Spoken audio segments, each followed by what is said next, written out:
We're back again with everything that's in the latest 1.12.00 update for Crimson Desert. The developer is continuing to make meaningful changes to the game, as it has been doing for the past few months, and this one turns the developer's focus to the housing and crafting systems. But that's not all, as there have been a few changes to combat, Damian and Unka's functionality, fixes to a few progression blockers, and some quality of life additions. So what's new? Well, let's dive right into a list that's quite intriguing.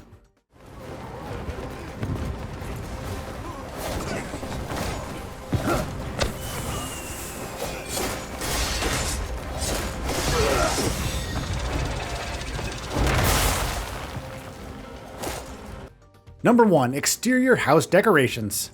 You've spent hours placing every bit of furniture and decorations just right inside the house you're given early into your efforts to reassemble the Greymanes. What started with a simple flower basket is now an elaborate setup that reflects your growth and the extent of your travels. All of that's fine, but it didn't make sense that the exterior of your house was as drab as your camp when you first set it up on Howling Hill. Not anymore though. You've got a ton of options to add to your home's exteriors, and it's quite a treat.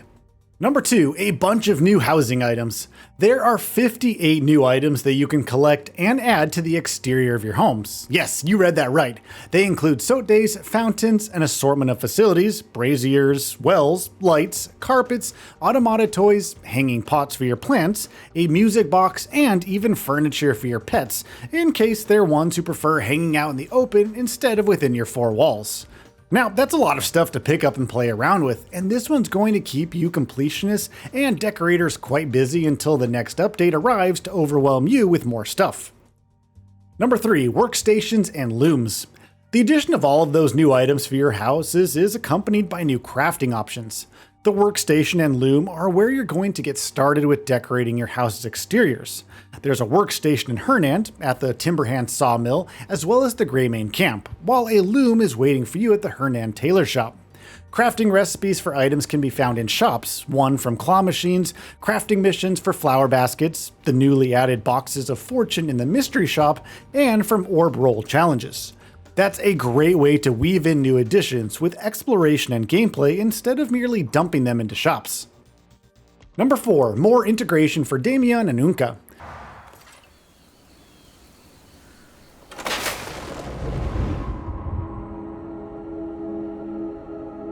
I'll just take a look around and be right back. My leg. My powers aren't working at all.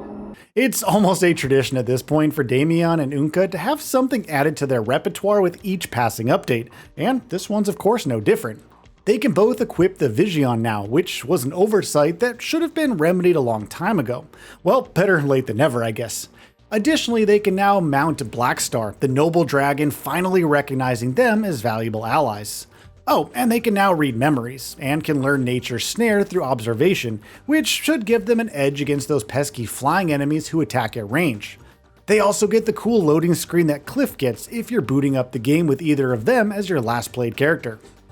Number 5, sliding chain attacks. This one might not seem like much, but we can tell you that having chain attacks at your disposal while sliding immediately improves combat flow by a significant margin.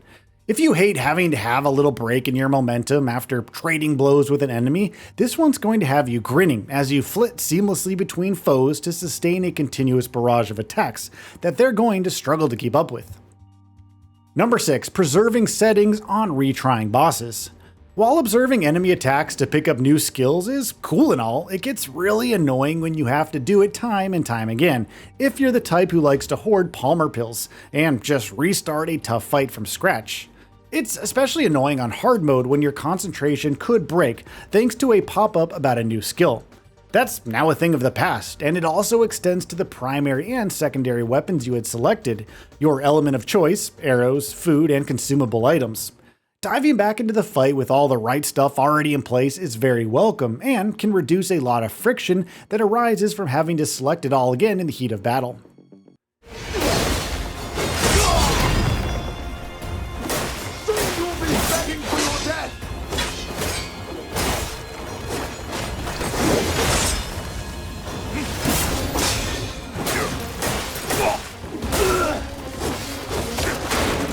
Number 7, new gear and accessories. We're pretty excited about this one as we like our warriors looking and feeling their very best every time they step out into Pywell.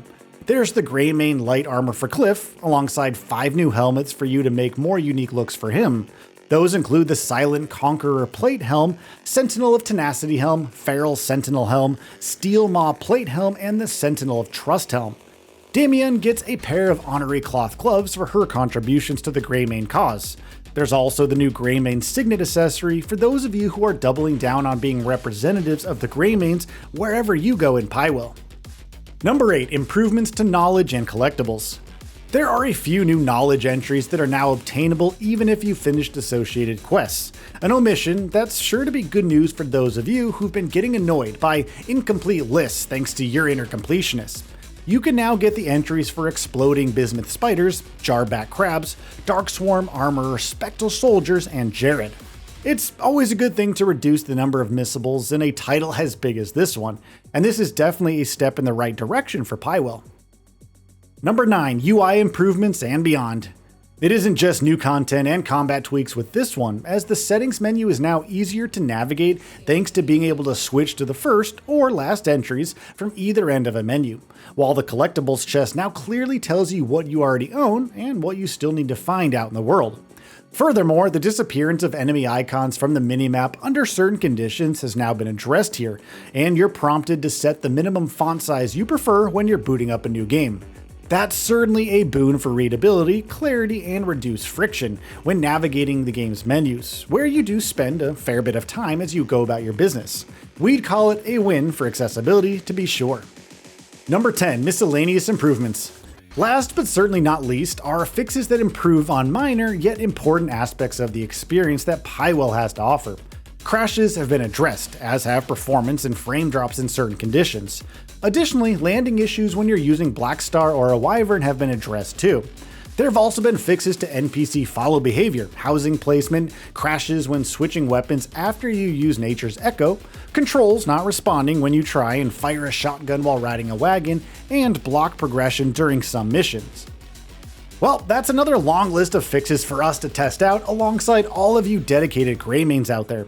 We're not going to keep you any longer and hope our paths cross in the game, either in Pywell or when the next awesome update to Crimson Desert comes along. Stay safe, fellow Greymanes, and don't let those black bears gain an inch of land while you're at it. So, what are your thoughts on this? Go ahead and share them in the comments below. And if you like this video, please subscribe to the channel and enable all notifications by clicking the bell icon to get new video updates. We upload every day and would really appreciate your support. Thanks for watching.